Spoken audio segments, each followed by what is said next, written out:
Selamat datang di channel kami. Pernahkah kamu mendengar tentang salah satu penipuan terbesar dalam sejarah? Ya, itu adalah kisah Bernie Madoff, seorang pria yang berhasil menipu dunia finansial dengan cara yang sangat cerdik. Di video ini, kita akan membahas bagaimana Madoff menjalankan penipuan terbesar dalam sejarah dan bagaimana ia bisa mencuri uang triliunan dolar dari ribuan orang. Simak terus ya.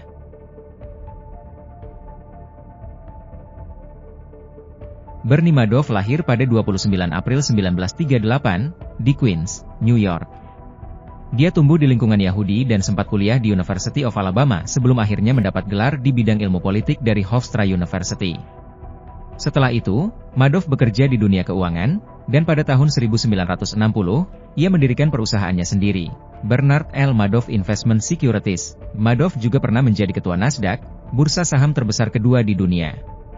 Di luar karirnya yang sukses, Madoff dikenal dengan spesialisasinya di penny stocks, saham yang harganya sangat rendah dan diperdagangkan di pasar kecil. Tapi yang membuat Madoff terkenal adalah penipuan finansial terbesar dalam sejarah, sebuah skema Ponzi. Skema Ponzi adalah sebuah penipuan di mana uang dari investor baru digunakan untuk membayar keuntungan investor lama, bukan dari keuntungan investasi yang nyata. Madoff berhasil menarik ribuan investor kaya dengan janji keuntungan yang besar, sekitar 10% setiap tahun, baik saat pasar naik maupun turun.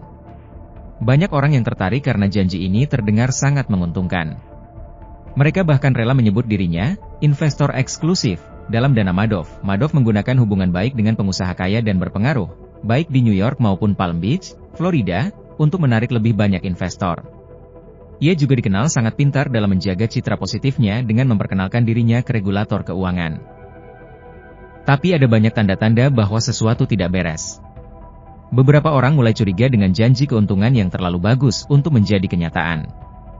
Mereka bertanya-tanya mengapa auditor Madoff adalah sebuah perusahaan kecil dengan hanya beberapa karyawan. Pada tahun 2001, majalah Baroness menerbitkan artikel yang meragukan integritas Madoff. Seorang analis keuangan bernama Harry Markopolos juga melaporkan kecurigaan ini ke SEC, Komisi Pengawas Keuangan AS, dengan bukti-bukti yang sangat rinci.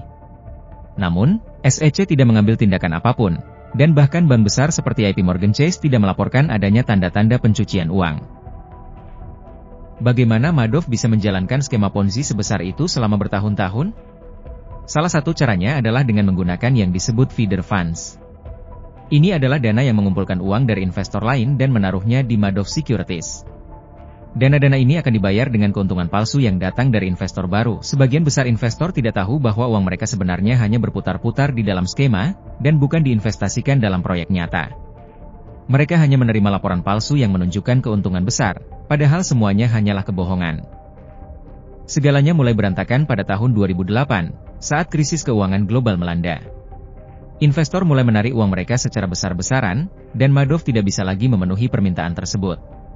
Pada bulan Desember 2008, Madoff akhirnya mengakui kepada keluarganya bahwa seluruh operasi ini adalah penipuan. Banyak bank internasional yang turut terlibat karena mereka juga memberikan pinjaman besar kepada investor yang kini bangkrut.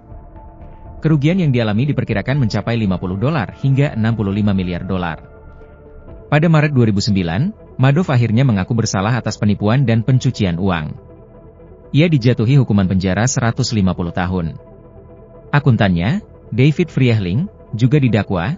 Meskipun ia mengklaim tidak tahu menahu tentang skema ini, pada akhirnya, ribuan orang, termasuk individu kaya dan banyak yayasan amal, kehilangan uang mereka. Madoff meninggal dunia pada tahun 2021 di penjara karena sebab alami. Skema Ponzi yang dijalankan Bernie Madoff adalah salah satu penipuan terbesar yang pernah terjadi dalam sejarah. Ini mengajarkan kita untuk selalu berhati-hati dengan janji keuntungan yang terlalu bagus untuk menjadi kenyataan. Terima kasih telah menonton video ini. Jangan lupa like, subscribe, dan tekan tombol notifikasi untuk mendapatkan update terbaru dari kami. Sampai jumpa di video selanjutnya.